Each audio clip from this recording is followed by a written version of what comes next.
Yesu nashimwe cyane, Imana nihabwa icyubahiro muri cya kiganiro cyacu buri gitondo hamwe na Yesu. Reka tuganire ku ijambo ry'Imana rifite intego ivuga ngo ba wowe, ba uko Imana yakuremye, ba wowe, ba uko Imana yakuremye. Mu yandi magambo nshatse kukubwira ngo nezezwa nuko Imana yakuremye. Ntabwo Imana yigeze irema umuntu idashaka cyangwa itishimira. Imana yishimira uko uremye, Imana yishimira uwo yaremye. Nta muntu ushobora gukora ikintu ngo kibure kumunezeza cyangwa kurema ikintu ngo kibure kumunezeza. Niyo mpamvu Imana inezezwa nawe, Imana inezezwa nuko uremye. Nezezwa rero nawe nuko Imana inezezwa nuko uremye.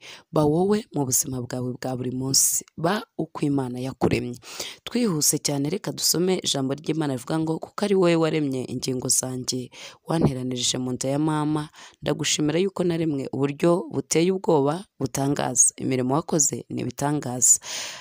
Ibyo umutima wanjye ubizi neza. 17 turi muri Zaburi 139, twahere ku murongo wa 13. Hanyuma ku murongo wa 17 aravuga ngo Mana, erega ibyo utekereza ni iby'igiciro kuri njye, erega umubare wabyo ni mwinshi, nabibara biruta umusenyi mwinshi, biruta umusenyi bwinshi. Iyo nkangutse turacyari kumwe. Imana ishimwe cyane. Abantu bose bakagombye kunezezwa n'aya magambo cyangwa se gufatanya n'uyu mwanditsi w'iyi Zaburi.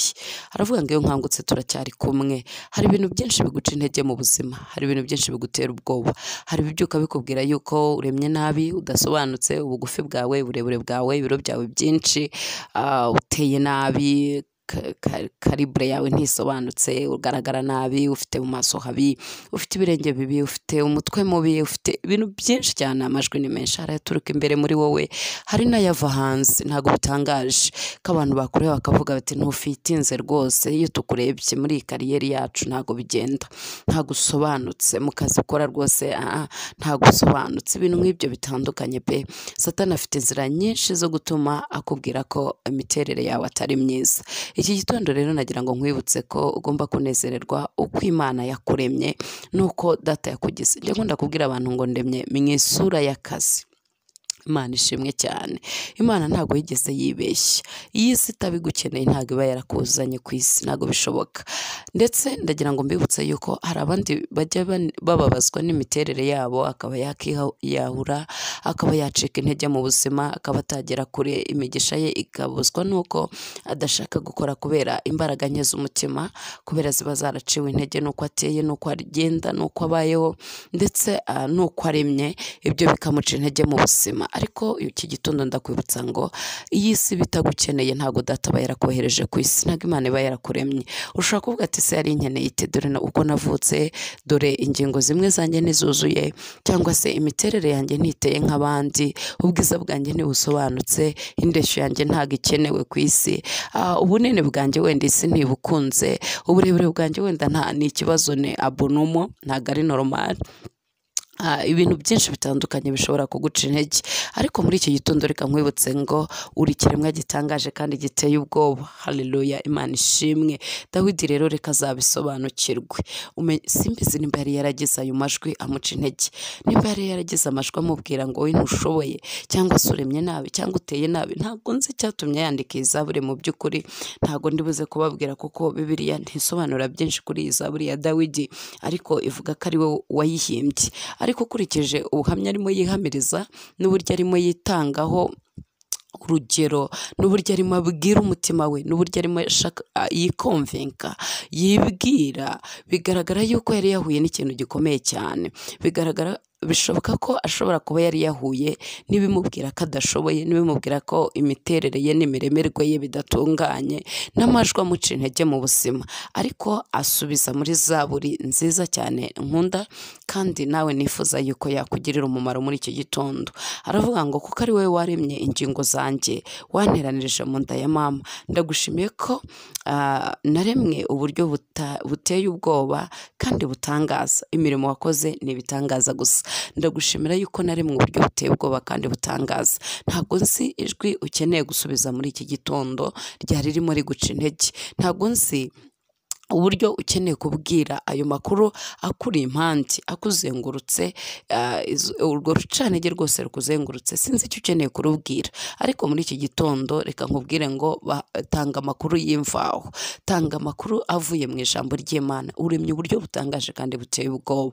Icyo waba utekereza ko kiremetse nabi kuri wowe ntabwo ariko Imana ibibona, kandi ndagira ngo nkubwire ngo wige kubuwuriwe, reka kwishushanya, reka kwihinduranya, reka se n'abariya, reka nzamuke. Abantu benshi barimo baravunika muri iki gihe, abantu benshi baravunika muri iki gihe, barimo baritwara uko batakagombye kwitwara. Umuntu akambara uko atakagombye kwambara kubera ko akeneye kuba nka runaka, umuntu agasokoza uko atakagombye gusokoza kuko akeneye kuba nka runaka, umuntu akagenda uko atakagombye kugenda kuko akeneye kuba nka runaka, umuntu akarya ibyo atakagombye kurya kuko akeneye kuba nka runaka. Ba runaka inshuti zanjye dore uko babayeho, nanjye nkeneye kwisanisha nabo, nkeneye kugenda uko bagenda, nkeneye kwambara uko bambara.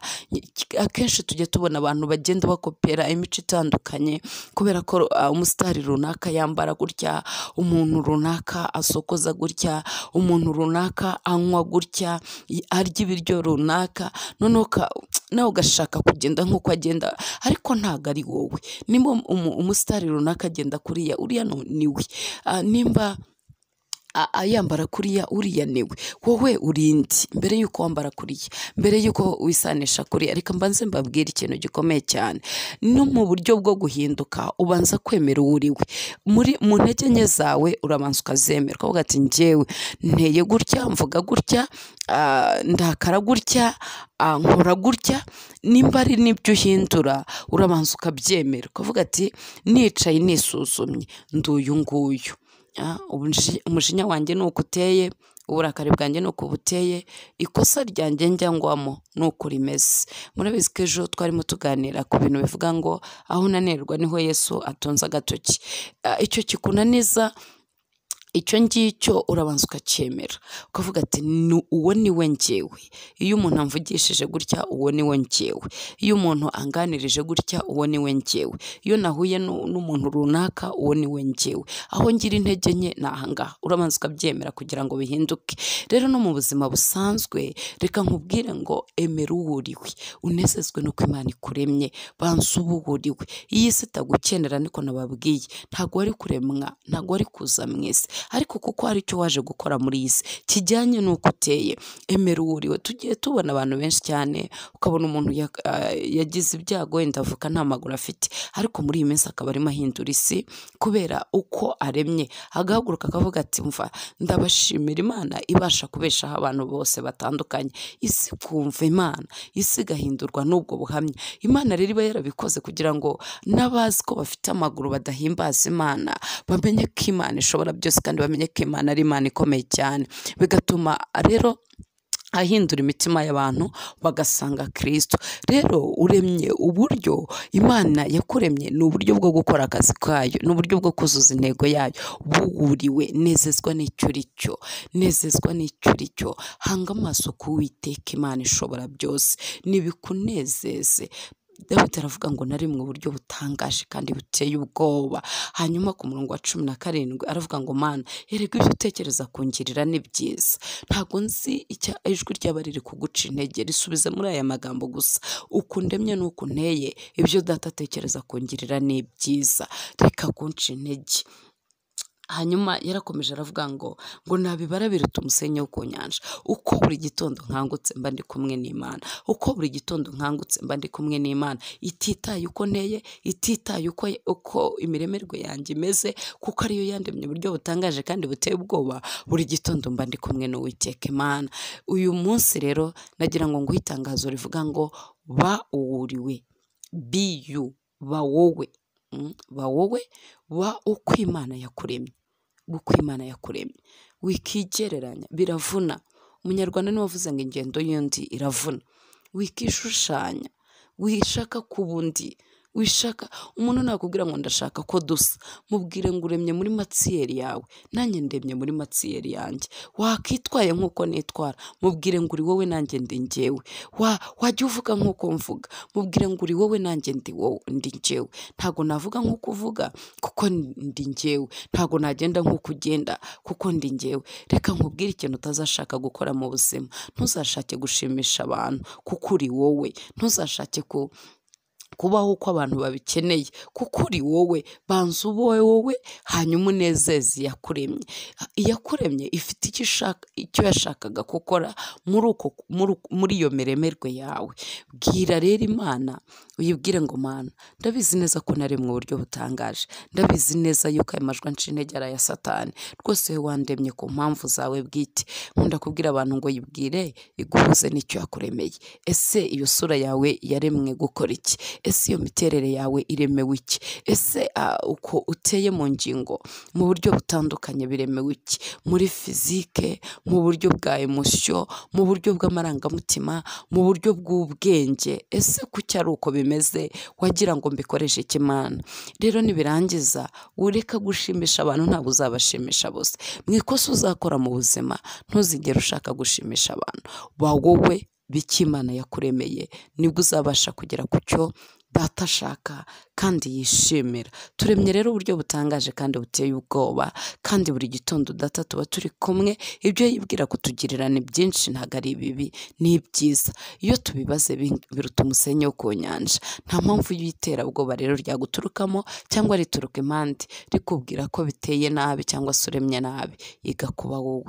Imana nibaha umugisha. Iki gitondo ndakwifuriza kuba wowe mu buzima bwawe, ndakwifuriza kugenda nk'uko uri, kandi no mu ntege nke zawe ba wowe.